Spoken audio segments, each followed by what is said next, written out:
Good morning বন্ধুরা, কেমন আছো সবাই? আশা করছি ভালো, আর আমরাও বেশ ভালো আছি। তো আমার নতুন আরও একটি ভিডিওতে তোমাদের সবাইকে স্বাগত জানাচ্ছি। তো আমি হচ্ছে মানে ঘুম থেকে উঠে পড়েছি, তাও শুয়েছিলাম। তো আমার হাজব্যান্ড বলছিল যে তাড়াতাড়ি উঠে যাওয়ার জন্য, ওদের নাকি 3-4 বার করে চা খাওয়া হয়ে গিয়েছে।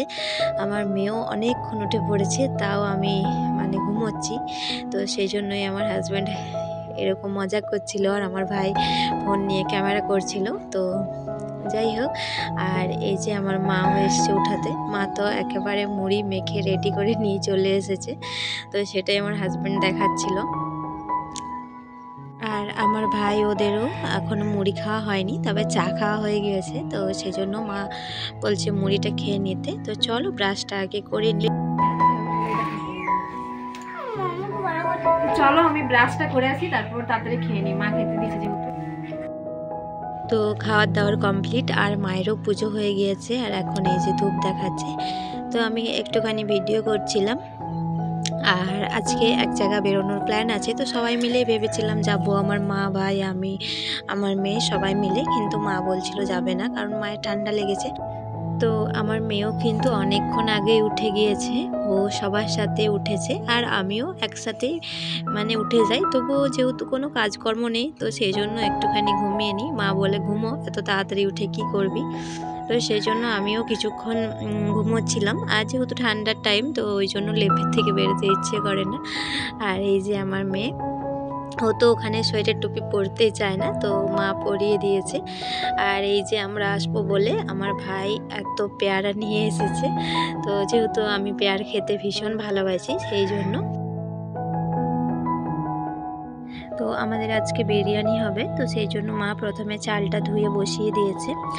আর হচ্ছে পিঠেও হবে, তো সেই জন্য হচ্ছে মা আমাকে বলল পেস্ট করে দেওয়ার জন্য।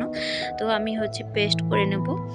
আর আজকে সারাদিনের প্ল্যানিং হচ্ছে আমরা বাড়িতে রান্নাবান্না করে তারপর নিয়ে যাব। তো নিয়ে গিয়ে আমাদের এখানে যে বড় ড্যাম আছে, মুকুটমণিপুর ড্যাম, তো ওখানে নিয়ে গিয়ে ওখানেই খাওয়া দাওয়া করবো, মেলা ঘুরবো।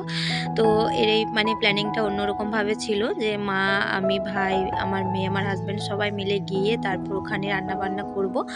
তো আমার মায়ের যেহেতু ঠান্ডা লেগে গেছে, গলাতে ব্যথা হচ্ছে, তো মা বলল যে আর যাবে না।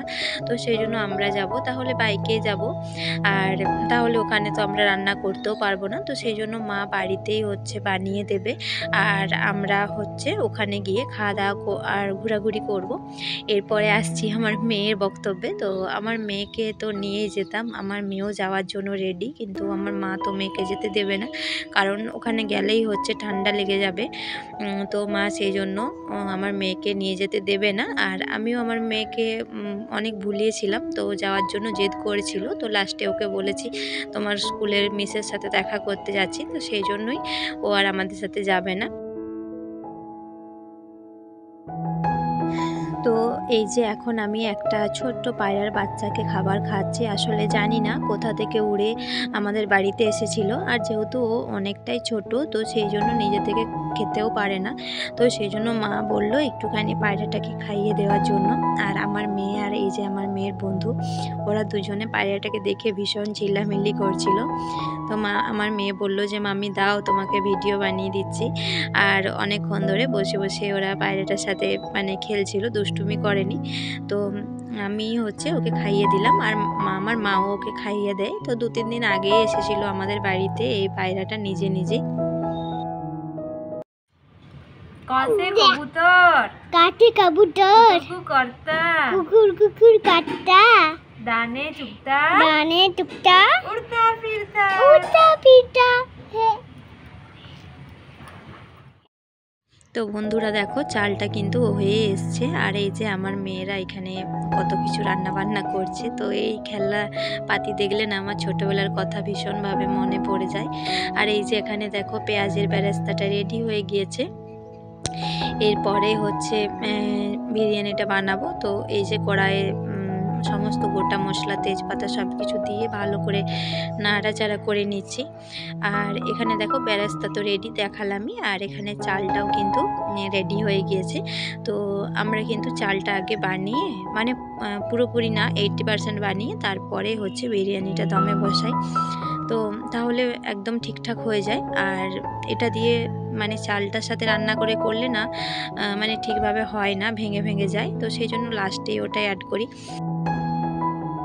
আর চিকেনটাকে হচ্ছে আমি ভালো করে কষাবো, তো সেই জন্য দিয়ে নিচ্ছি। আর আমার হাজব্যান্ড হচ্ছে ও আমাকে বলে বলে দিচ্ছিল। তো মানে আমি কিন্তু স্নানটাও করে নিলাম এর ফাঁকে। মানে আমি ওই পায়রাটাকে খাইয়ে কিন্তু আমি স্নান করতে ঢুকে গেছিলাম। তো স্নান করে উঠে কিন্তু আমি আবারও সোয়েটার পরে নিয়েছি, কারণ এদিকে প্রচণ্ড ঠান্ডা। আর যেহেতু কুয়াশা দিয়েছে, তো কুয়াশার জন্য কিন্তু ঠান্ডাটা মানে আরও দ্বিগুণ হয়ে গিয়েছে। তো এর মধ্যে হচ্ছে এখন আমি লাল লঙ্কার গুঁড়োটা দিয়ে দেব। আর আমার ভাই গিয়েছে হচ্ছে দই আনার জন্য আর লঙ্কার গুঁড়ো। তো লঙ্কার গুঁড়ো শেষ হয়ে গেছিলো, এরকম ছোট্ট একটা প্যাকেটে ছিল, তো ওটাও কম রয়েছে। তো এর মানে পরে আবারও একটুখানি লঙ্কার গুঁড়ো অ্যাড করব। আর এখন ওই পেঁয়াজ রসুন আদার যে পেস্টটা রয়েছে, তো সেই পেস্ট এর মধ্যে দিয়ে তারপর কষাচ্ছি। তো প্রথমে ভেবেছিলাম ম্যারিনেট করে রাখবো, তো কোনো কিছুই যেহেতু আনা ছিল না, মানে চিকেনটাও আনা ছিল না, আমার হাজব্যান্ড ওরা গিয়ে নিয়ে আসলো। তো সেই জন্য হচ্ছে সব কিছু দিয়ে রান্না করছি। তো এভাবেও বেশ ভালো লাগে। আর দুটো জিনিস কিন্তু মিসিং ছিল, গোলাপ ওয়াটার আর কেওড়া ওয়াটার। এই দুটো জিনিস থাকলে না মানে স্মেলটা খুবই সুন্দর আসতো। তো আমার দেখো কষানো মোটামুটি রেডি। তো এরপর আমি কিচেনটা আমার মাকে ছেড়ে দিয়ে তারপর চলে আসলাম। আর এখন হচ্ছে আমি রেডি হয়ে নেব। তো এই যে একটুখানি লোশন টোশন লাগাবো। আর দেখো আমি হচ্ছে আমরা সবাই একটু করে দই খেয়েছিলাম। আর এখন আমি হচ্ছে আমার মেয়েকে আরও একটুখানি দই দেব। তো মিষ্টি দই যেহেতু, সেই জন্য আমার মেয়ে খাচ্ছে। আর এখন যেহেতু আইসক্রিম মানে ওকে দিই না, সেই জন্য হচ্ছে দইটাই খাচ্ছে। না হলে আগে যখন আমাদের জন্য দই আর ওর জন্য আইসক্রিম আনা হতো, তখন কিন্তু কখনোই দইটা খেত না। তো এখন খাচ্ছে বাধ্য হয়ে। তো যাই হোক, দই খাওয়া কিন্তু খুবই ভালো, আর টক দইটা তো আরও বেশি। তো বিরিয়ানি রান্না রেডি, আর মানে প্যাকিং করব। তো আমাদের জন্য একটা থালায় বেড়ে নিলাম, একটু করে খেয়ে নিলাম আমরা। তো এরপর হচ্ছে আমরা রেডি হয়ে দাঁড়িয়ে আছি বেরোবো বলে। তো আমরা সবাই বেরিয়ে পড়েছি, শুধু আমার হাজব্যান্ড মানে ওই হেলমেটটা নেওয়ার জন্য আবার ভেতরে গেল। তো ও চলে এসেছে। তো আমরা তিনজনেই বেরিয়ে পড়লাম। আর আমার মেয়েকে আমার মায়ের কাছে রেখে আসলাম। তো মনটা খুবই খারাপ লাগছে, কিন্তু কি করব, ওর আসলে ভীষণ ঠান্ডার ধাত আছে, একটুতেই ঠান্ডা লেগে যায়। তো সেই জন্য ওকে বাধ্য হয়ে রেখে আসলাম, কারণ একটু আনন্দ করতে গিয়ে আবার ঠান্ডা লাগলে মানে জানোই তো ওর কীরকম শরীর খারাপ হয়। আর তারপরে হচ্ছে আবার মানে ওর স্কুলও খুলে যাবে তাড়াতাড়ি, 1-2 দিনের মধ্যে। তো স্কুল খুললেই কিন্তু এক্সাম, তো সেই জন্য অনেক রকম চিন্তা ভাবনা করে ওকে রেখে এসেছি। তো যাই হোক, আমরা কিন্তু মুকুটমণিপুরে পৌঁছাবো। আর এখানে এরকম কলাইয়ের মিশাল দেখে আমি কিন্তু দাঁড়িয়ে পড়লাম একটুখানি কলাই খাওয়ার জন্য। আর এই কলাই মিশাল কিন্তু আমার ভীষণ ভালো লাগে। তো এই যে নিয়েছি। তো এরপর যাবো, চলো। তো এই যে মুকুটমণিপুরের আমরা কিন্তু সোজা দিকটার দিকে গেলাম না, আমরা ডান সাইডে যে রাস্তাটা রয়েছে সেদিকে ঘুরে গেলাম। আসলে এদিকে হচ্ছে পিকনিক স্পট।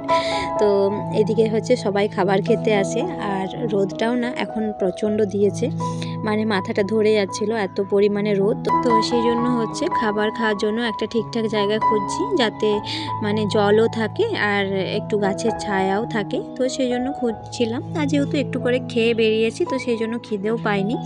তো একটা পারফেক্ট জায়গায় গিয়েই কিন্তু খাওয়া দাওয়া করবো।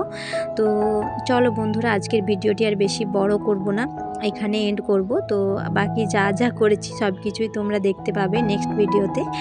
তো আজকে এখানে এন্ড করছি, দেখা হচ্ছে পরের ভিডিওতে। টাটা।